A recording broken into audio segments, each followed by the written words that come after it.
نکاح صرف طلاق دینے سے نہیں ٹوٹتا، بلکہ میاں بیوی کئی بار ایسے کام کر جاتے ہیں کہ جن سے نکاح ٹوٹ جاتا ہے اور ان کو معلوم بھی نہیں ہوتا۔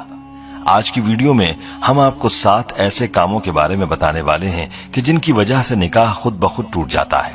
ان کاموں کے بارے میں ہر شادی شدہ مرد اور عورت کو معلوم ہونا چاہیے تاکہ وہ ان کاموں سے دور رہ کر اپنے نکاح کو محفوظ رکھ سکیں۔ یہ کام ایسے ہیں کہ جن کی وجہ سے طلاق دیے بغیر ہی نکاح ٹوٹ جاتا ہے، اس لیے ہر شادی شدہ مرد اور عورت کو ان کاموں کے بارے میں معلوم ہونا چاہیے، کیونکہ ان کاموں سے میاں بیوی کا رشتہ ختم ہو جاتا ہے اور وہ ایک دوسرے کے لیے ایسے ہی حرام ہو جاتے ہیں جیسے طلاق دینے سے۔ یہ ویڈیو ہر شادی شدہ مرد عورت کے لیے بہت ہی خاص ہے، لہٰذا اس ویڈیو کو آخر تک ضرور دیکھیے گا۔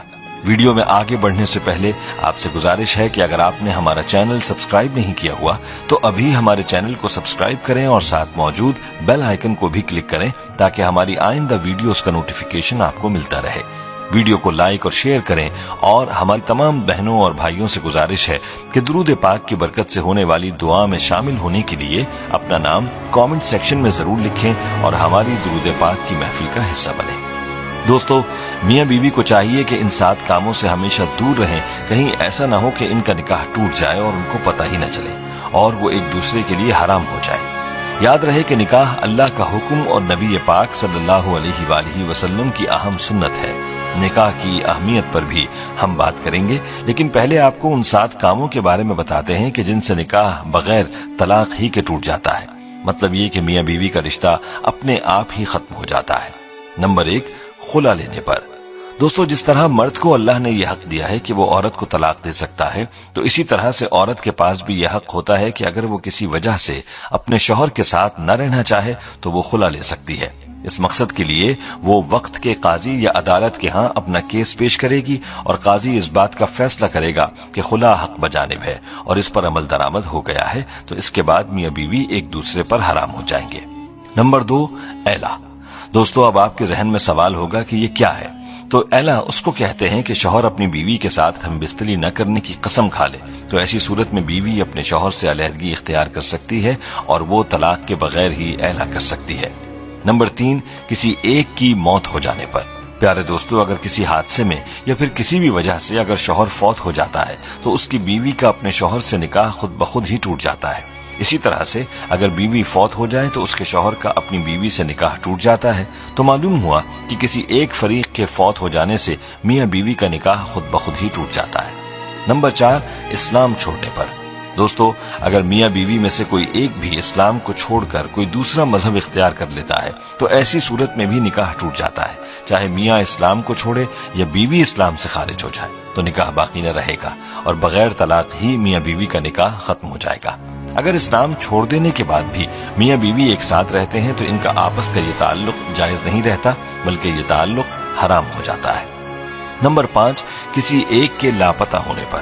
دوستو، اگر میاں یا بیوی میں سے کوئی ایک لاپتہ ہو جاتا ہے یا گھر چھوڑ چلا جاتا ہے اور اس کی کوئی خبر نہیں، تلاش کرنے کے بعد بھی اس کا پتہ نہیں چلتا اور کافی عرصہ گزر جاتا ہے تو ایسی صورت میں بھی نکاح ٹوٹ جاتا ہے۔ اب سوال یہ ہے کہ یہ کتنا عرصہ ہے؟ تو ایک روایت میں 3 سال کا ذکر ملتا ہے، یعنی میاں یا بیوی کے لاپتہ ہونے کے بعد 3 سال کا عرصہ گزر گیا اور کچھ پتہ نہ چلا تو نکاح خود بخود ہی ٹوٹ جائے گا۔ ایسی صورت میں میاں بیوی چاہیں تو کسی دوسرے کے ساتھ نکاح کر سکتے ہیں۔ دوستو، نمبر 6 رشتوں کے حوالے سے ہے، یعنی اگر کسی مرد کا اپنی رضائی بہن سے انجانے میں نکاح ہو چکا تھا، یعنی ان کو معلوم نہ تھا کہ وہ رضائی بہن بھائی ہیں اور نکاح ہو گیا، تو اس رشتے کے معلوم ہو جانے پر یہ نکاح ختم ہو جائے گا، کیونکہ جس طرح حقیقی بہن بھائی کا نکاح نہیں ہو سکتا، اسی طرح رضائی بہن بھائی بھی نکاح نہیں کر سکتے، اور انجانے میں نکاح ہونے کی صورت میں یہ نکاح اسی وقت ٹوٹ جائے گا جس وقت رشتے کے بارے میں علم ہو جائے گا۔ دوستو، نمبر 7 بھی رشتوں کے حوالے سے ہے۔ یہ بات انتہائی غور طلب ہے جو والدین اور اولاد کے رشتوں کے حوالے سے ہے۔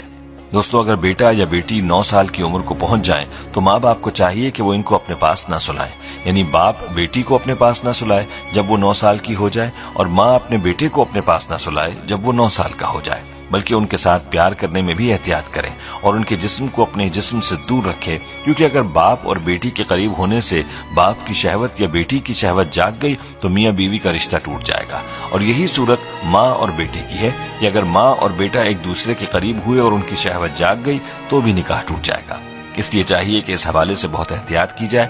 باپ کو چاہیے کہ وہ بیٹی کو پیار کرنا چاہے تو اس کے سر پر ہاتھ پھیرے اور بوسہ بھی سر پر دے، جسم کو دور رکھے، اور اسی طرح ماں بیٹے کو پیار کرتے وقت بھی احتیاط کرے، اپنے بدن کو دور رکھ کر بیٹے کو پیار کرے۔ دوستو، یہ وہ 7 کام تھے کہ جن کی وجہ سے بغیر طلاق ہی نکاح ٹوٹ جاتا ہے۔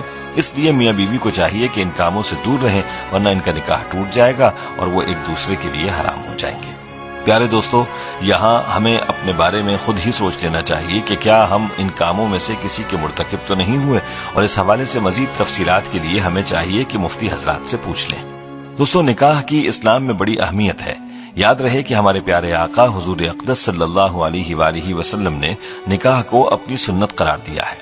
ارشاد نبوی ہے، النکاح من سنتی، نکاح کرنا میری سنت ہے۔ حضور اقدس صلی اللہ علیہ وآلہ وسلم نے نکاح کو آدھا ایمان بھی قرار دیا ہے۔